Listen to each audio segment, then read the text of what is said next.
let me know when you're done. Go.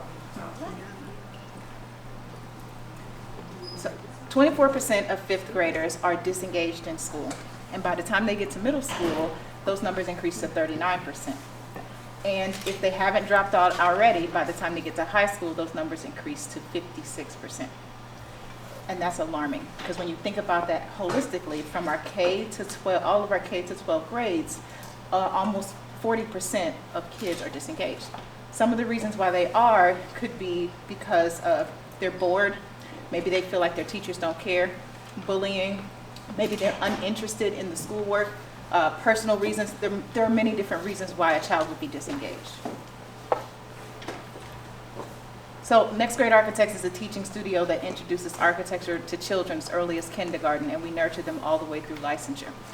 And I had the privilege of having an after-school program. And these children right here, they were assigned a task to design a house of a client of their choice, but the competition was for them to design it, who could design a house the most cost-effective or the most expensive. Before this class started, the teacher brought the children into the classroom to me, but she held on to one little boy, and she said, he's probably going to be a problem. So if he doesn't listen, or if he doesn't pay attention, or if he's talking, if he's misbehaving in any kind of way, come get me. As a mother, looking at this black child, I'm instantly thinking, how is he feeling about hearing this about himself? Mm-hmm. So I took it upon myself to make sure that I was going to give him extra attention, because that had to be debilitating for him to hear that. So when I came in the classroom and we started this workshop, he was the most attentive kid. He actually did the best work, and I get emotional behind it because sometimes teachers try to warn other teachers, and then they put this label on kids, and then the other teachers start to distance themselves from them as well. That's right. He was even going to the other students' work, checking out what they did for their house, and he wanted to make changes to his because he wanted to have a leg up or a leg down depending on what they had decided. Before you could stay there. So this teacher, after 45 minutes or so, she comes back to the classroom because she realized I haven't come to check for her. So she's coming to check for me.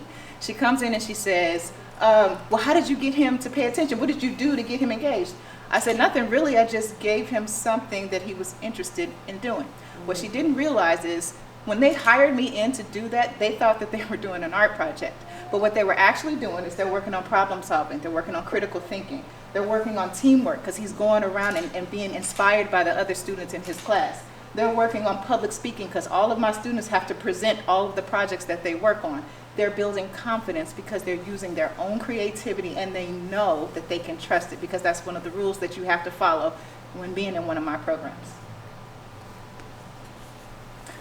Next Grade Architects has been able to impact over 5,000 children and young adults in architecture, and we've done that through programming at 20 different schools, 18 libraries, 6 nonprofit organizations, 2 juvenile detention centers, and a youth ministry. I believe that we have the success that we have because there was a nonprofit organization that we partnered with and became a part of their network, and they told us that we were the only and first architectural teaching artist or ensemble. So in Indiana, we're the only one. And being a black women-owned business, when children see me coming into their classroom teaching them about architecture, they see a higher representation than is in the United States, because black women only account for 0.3% in the profession. And then another thing that's special about Next Grade Architects, there are programs and organizations that do introduce children to architecture, but they typically start in the 8th grade or middle school. I'm going all the way down to kindergarten. And they are fully capable of understanding these concepts because every kid wants to build something. They got the blocks, they got the Legos. We cannot continue to think that children can't participate in this type of activity. One of the things that Next Grade Architects is working on right now is, we talked about this disengagement. So we're working on a career charrette program this summer. We're partnering with Ball State University so that we can create an opportunity for middle schoolers, high schoolers, and college students to come together and collectively use architecture to explore a career, any hobby, any passion that they may have. They're going to use architecture to explore it. the college students that are currently going to school for architecture, they are using this as an experience so that they can work with a novice client. So get them kind of in the act of being a servant leader in architecture. So if education is the vessel in which knowledge, wisdom, and opportunity are poured, then Next Grade Architects is the funnel to make sure that we get all of those things to each student and reduce the disengagement.